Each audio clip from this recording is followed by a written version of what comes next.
So my name is Rob Mitchell, and I have been involved in the emergence of the UnMuseum since around 2019, when it was really a project about intangible cultural heritage. And the roles I've had, I guess, of some sort of advisory role on board, steering group, sometimes practitioner. But to be fair, since 2019, all the work around intangible cultural heritage, etc., has been quite abstract. So the UnMuseum being here as something to be delivered is the new challenge in 2026. So what was some of the, if you can cast your mind back to 2019, what was some of the reasoning, what was some of the impetus behind the museum? What was the reason why it was started? What was the need? The need for the UnMuseum came out of this idea of looking to decolonise heritage. And Black Southwest Network had been more and more involved in cultural work, working with Heritage Lottery and doing stuff at archives in cultural organisations. And I think it became clear also that culture was not just about dancing and singing, but it's also a way of capturing one's history, one's heritage, one's identity, one's sense of self. So the need for the UnMuseum came from the sense of absence in a traditional museum, if you like, where people did not see themselves, or where they saw themselves, it was in glass cases and contextualized through a Eurocentric gaze.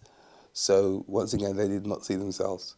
So that's where it's come from, that sense of absence in heritage for voices, people and identities, and who recognize themselves or don't recognize themselves in what heritage presents. In my understanding, which is not necessarily an academic or the definitive understanding, is intangible cultural heritage is heritage practice that can't be captured in a box. So a dance might be an example of that. Yes, you can film a dance and capture it in that form, but ultimately it's an embodied experience and an embodied understanding, something that may be passed down, something that might be passed on. Intangible cultural heritage also might be a recipe, because while you can create that food, it is by definition very timely, ephemeral, a plate of food or a meal. But the recipe is something that you can document a recipe, I guess, in that way, but it's still not, the actual thing can't ever really be captured, if that makes sense. Also, this is the challenge in the traditional museum, is that it's about artifacts and objects.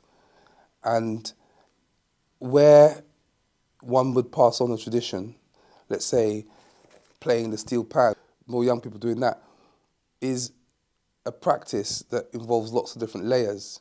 You can put a steel drum in a museum, but that isn't playing it. That isn't understanding the feel of playing together with others. That isn't taking a tune, a song, a feeling and understanding the interpretation from one place to another through that embodied experience of playing that musical instrument. Decolonization is one of those terms that's used a lot. If you take colonization as the capturing of a people or a place for the benefit of the colonizer, then decolonization is trying to undo that. It's obviously only an abstract term because it's quite impossible to do in real terms. Notionally, it's trying to reverse what someone like Dr. Errol Francis and others would call epistemic violence, which is this idea that people who are marginalized, their stories won't get told or get treated fairly. They themselves will be treated unfairly if the narrative works against them. Where people's cultures have been put down, suppressed, marginalized, ignored, forgotten, decolonization is a notional attempt to reverse the damages done under colonisation.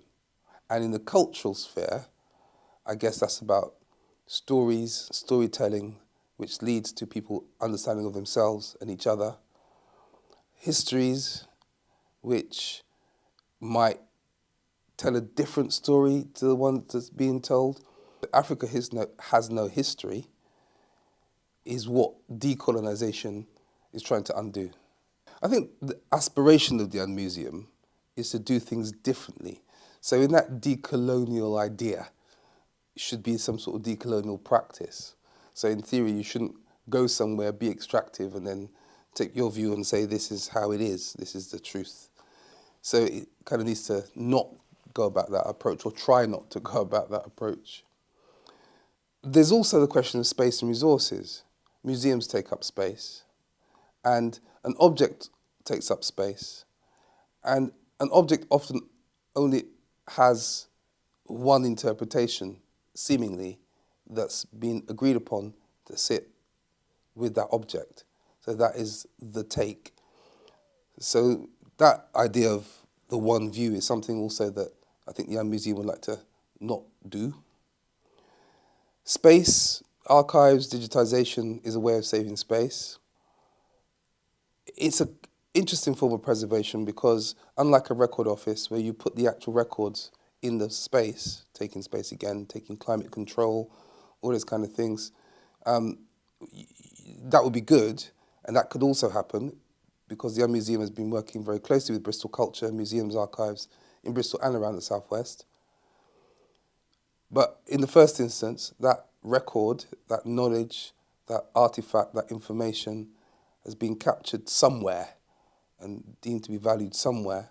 The UnMuseum is trying to come from within the community or closer to the community and communities of interest that it's working with, so people might feel they have more ownership, more voice, more stake in the UnMuseum, even though it does work with traditional museums. The other thing is about this disembodied or this embodied experience, I think.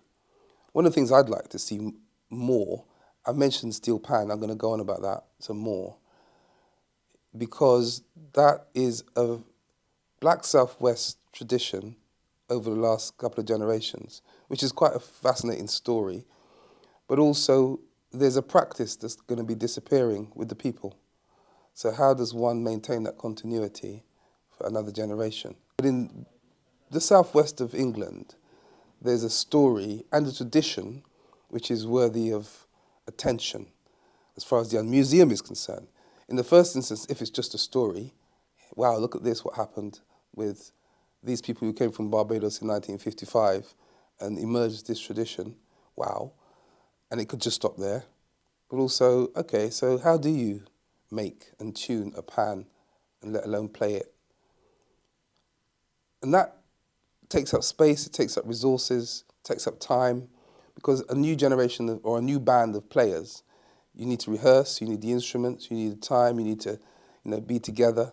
But that was also the beauty, because it's doing stuff together, breaking bread together, eating together, doing stuff together, dancing, movement. For me, the UnMuseum is an extension of the work I've been doing for years, that you've been doing for years, that a lot of people have been doing for years around cultural practice and cultural celebration, looking at certain stories, people, places that wouldn't otherwise get looked at, bring new perspectives. I mean, the steel pan, I'm going to keep going on about steel pan because it's a really good example.